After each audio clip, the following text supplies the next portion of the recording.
All right, hot take here, Dan. I just saw the news that the NBA is considering and opening up talks to have different, draft rules or little changes to the system in order to incentivize teams to not tank at the end of the season. As you see here, the NBA has started gathering input from owners and GMs and new ways to combat tanking in the aftermath of the gambling scandal that surfaced at the start of the season per Shams Charania. At a Board of Governors meeting on Friday, the league presented several ideas around this topic, including 3 provisions, one of which is no top 4 picks in consecutive years, locking lottery positions after March 1st, and pick protections for top 4 or lottery protected, no top 8 protected, no top 10 protected, not top 1 protected, because they want to combat against that weird stuff that the Dallas Mavericks did a few years ago to get Derek Lively. Now, here's my take on this. Scrap all that and scrap the NBA draft. Kill the draft. All of this stuff is like moving the decks around, moving the chairs around the Titanic, where it's like we're trying to fix this thing and it's going to create unintended consequences. And I just feel like the way more fun way to do this and the way more honest way to do this is to kill the draft and introduce the rookie signing day. That's right. Free agency for all rookies. Dan, the draft incentivizes losing. It incentivizes corruption in the way of like, hey, we're going to have this little gap of, are we trying to win or are we trying to lose? And if we're trying to lose to improve our draft positioning, then there's going to be a pocket of time where or people are going to know that we're not going to play our starters and we're going to play our B team. We can't have that. We can't have the assumption or the perception that teams aren't trying to win clutch games or aren't trying to win every single game. So that gap of the integrity of the game and trying to fix a loophole, I feel like is opening the door for corruption. In a gambling era, we don't want that. We don't want to incentivize losing. We don't want to incentivize any sort of impropriety or corruption. And we don't want to incentivize, and this is a big one, Dan, we don't want to incentivize incompetency. In what profession are we going to say, hey, yeah, all the best doctors in the world, you're going to go to the worst well-run companies, worst companies in the country? It doesn't work like that. If we want to have a system in which we're going to have an efficient system where every team every night is trying to win as many games as possible, we can't have a system in place that rewards teams for being bad, rewards teams for having incompetent front offices, guys who aren't really trying to win every single game. It is such a fraught system in the second half of the year. And I worry, Dan, that having like this Band-Aid on this massive wound of like, hey, we're going to move up, that we're going to lock in the draft positioning on March 1st. We're just going to get a bunch of tanking in February and in January. We're just going to move up when that tanking happens instead of having it in April and March. And so, Dan, I feel like we do this in college basketball where is he going to Kentucky? Is he going to Kansas? Is he going to Duke? Are they just loading up on one team? No. You want to know why?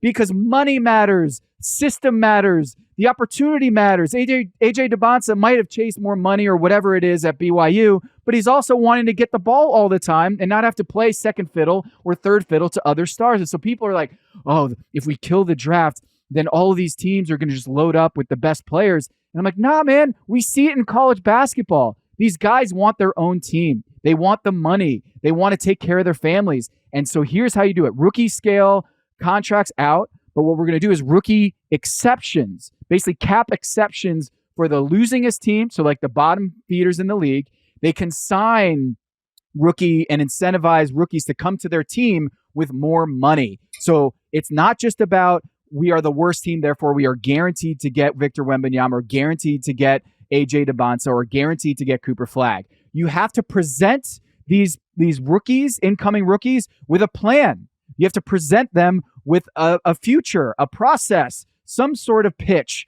to have them come to your team. And instead of them being able to get guaranteed top chef talent, no matter how horrible you are running this organization, you have to make a pitch, just like they do in free agency, just like college programs do or baseball teams do in their draft. You have more money to send and attract this top shelf talent, but it's not guaranteed that you can get them. And so I feel like this is a better system, more optimal system, and it gets a lot of this tanking, losing on purpose, gaps in information at the second half of the season.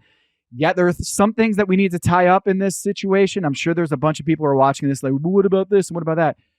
But the biggest problem we have is incentivizing losing. We're incentivizing incompetency, and we're incentivizing inside information with the setup right now. And I applaud the NBA trying to tie these loose ends, but I also feel like the draft needs to be replaced. Kill the draft, bring in the free agency for incoming rookies, and give these teams that are losing, more tools to recruit these players, but not necessarily guaranteed. Because I think that is a big problem, is that no matter how bad you are, you're going to have more shot at those ping pong balls than the teams that are well run. And I think we need to incentivize teams to be well run, trying to win every game, and not trying to, share inside information with the gambling community. So Dan, I would draft you number 1 overall in my rookie signing day. I would make sure that I would use all of my cap to sign you to my NBA team. So I will lead with that. Dan, how do you feel about that idea now that I've buttered you up and said I'm going to give you 20% of the cap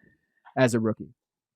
20% of the cap. Shoot, I'll take it. I think that you're right to note that the like cardinal sin here, the original sin of all this, is a reverse order system, a record order system is still going to incentivize teams to lose, right? Like you can flatten the odds out. You can try to sort of jerry rig it however you'd like. But if the system is in any way structured so that the worse you are, the better chance you have at that elite talent or that elite prospect, then teams will not stop looking for that slight sliver of a percentage point edge to improve their positioning to get that talent. Like what makes these things go, the turnarounds happen because you are able to develop to land that high value, high ceiling young talent and then develop around them. So we saw it in Oklahoma City,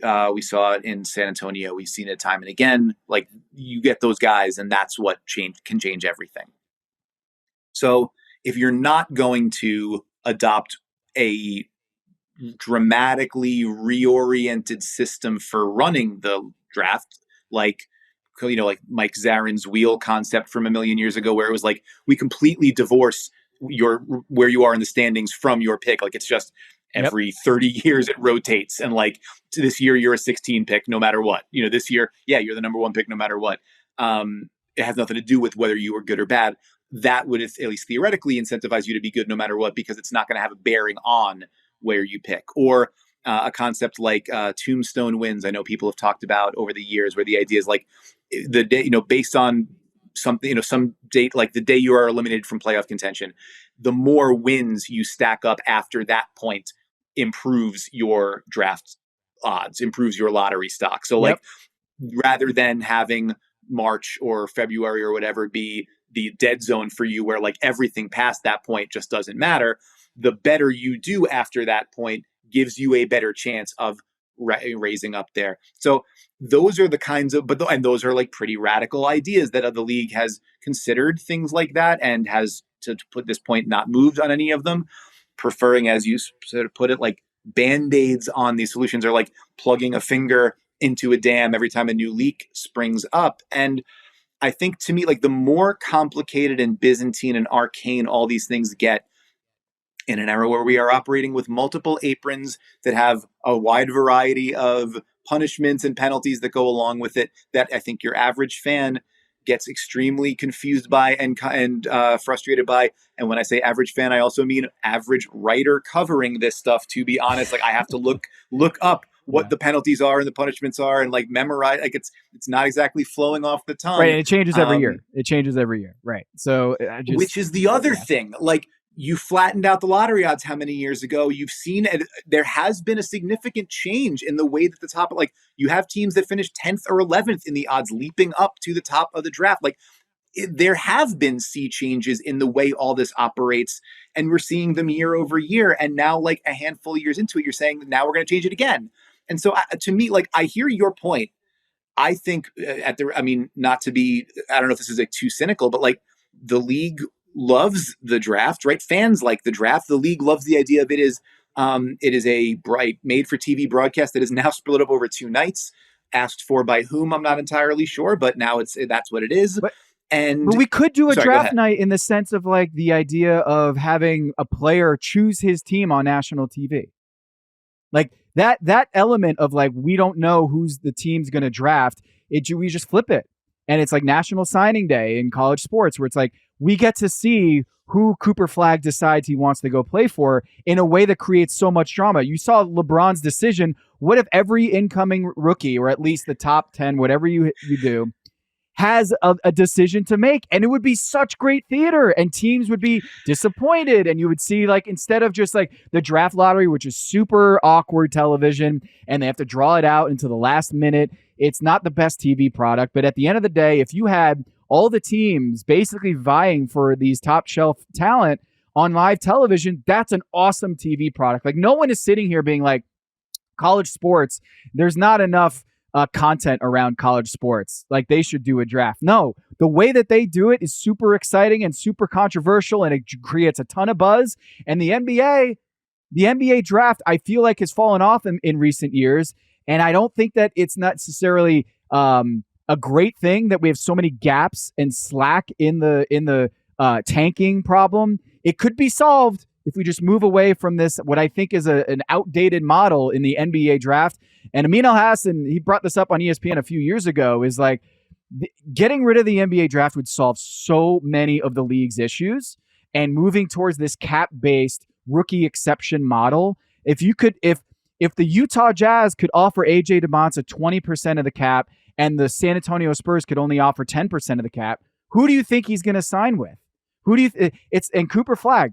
All these guys would come into the league and have all these different considerations that they would have to consider for their future. And it would be a much more efficient system and much more on the level system that would, I think, get rid of a lot of the tanking in the NBA. And that, my friends, is a huge problem in the NBA, is tanking, because with the gambling partnerships and all that, you need to close all of these loops. And I just think these little things that we're proposing, it's putting lipstick on a pig. If we're going to keep using these metaphors and Band-Aids and gum on the leak in the Hoover Dam, I think that the NBA should think about this more holistically than these little minor tweaks. I don't think they're going to do very much.